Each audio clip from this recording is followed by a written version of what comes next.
A quick new idea, daily, from the world's greatest TEDx talks.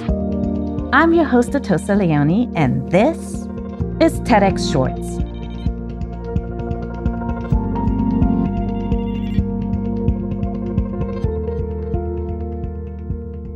It's a sad but given fact that every single one of us will face hardship at some point in our lives. Perhaps you already have, whether it was the loss of a loved one, discrimination, or financial distress. Our ability to get through moments like these depends greatly on our resilience, which is a burgeoning area of research in the field of psychology. Today, we hear from Dr. Lucy Hone, director of the New Zealand Institute of Wellbeing and Resilience. While she's been studying this topic for many years, it was the tragic loss of her daughter that brought her to further explore resilience in the midst of grief. Parental bereavement is widely acknowledged as the hardest of losses to bear. But I can tell you now, 5 years on, what I already knew from the research, that you can rise up from adversity, that there are strategies that work, that it is utterly possible to make yourself think and act in certain ways that help you navigate tough times. There is a monumental body of research on how to do this stuff. Today, I'm just going to share with you 3 strategies. So number 1, resilient people get that shit happens. They know that suffering is part of life. This doesn't mean they actually welcome it in. They're not actually delusional.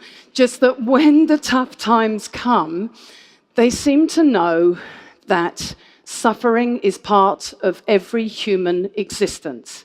And knowing this stops you from feeling discriminated against when the tough times come. Never once did I find myself thinking, why me? In fact, I remember thinking, why not me? Terrible things happen to you just like they do everybody else. That's your life now, time to sink or swim. The real tragedy is that not enough of us seem to know this any longer.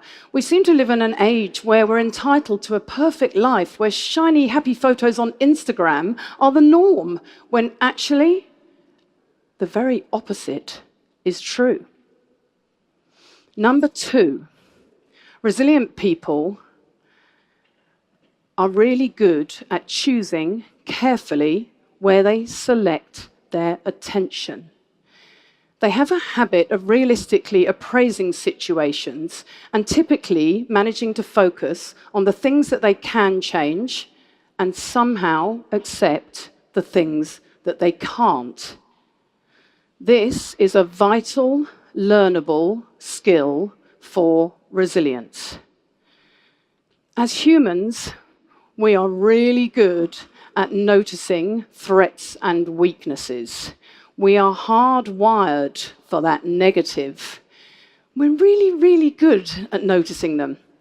Negative emotions stick to us like Velcro, whereas positive emotions and experiences seem to bounce off like Teflon.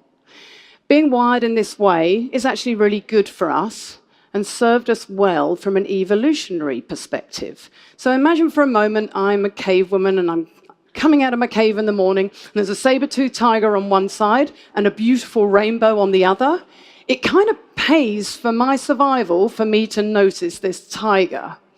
The problem is, we now live in an era where we are constantly bombarded by threats all day long. Resilient people don't diminish the negative, but they also have worked out a way of tuning into the good.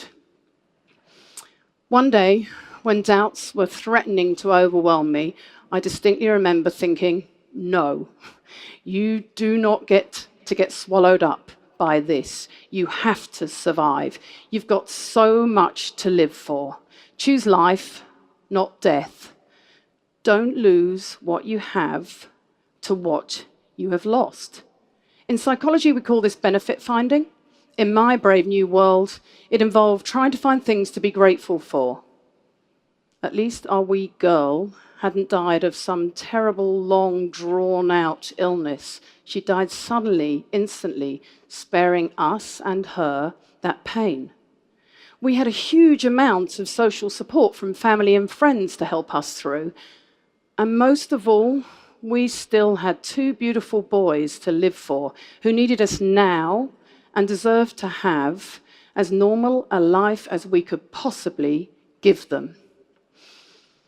Being able to switch the focus of your attention to also include the good has been shown by science to be a really powerful strategy.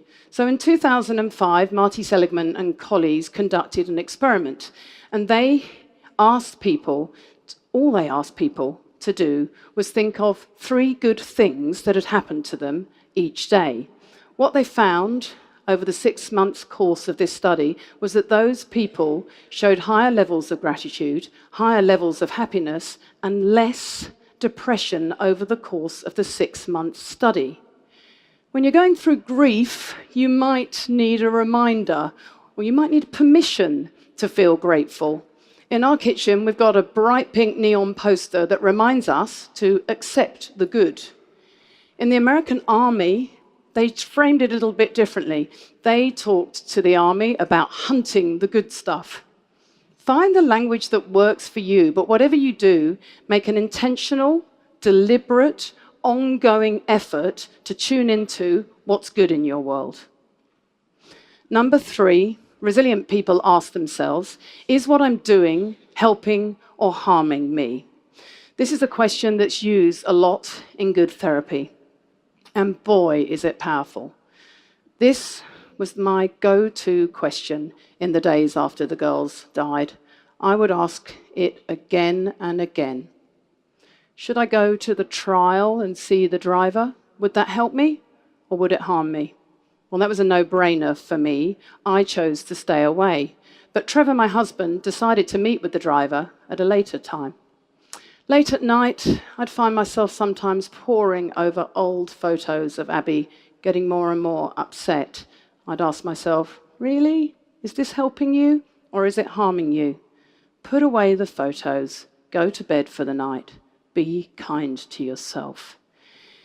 This question can be applied to so many different contexts. Is the way I'm thinking and acting helping or harming you in your bid to get that promotion, to pass that exam, to recover from a heart attack? So many different ways.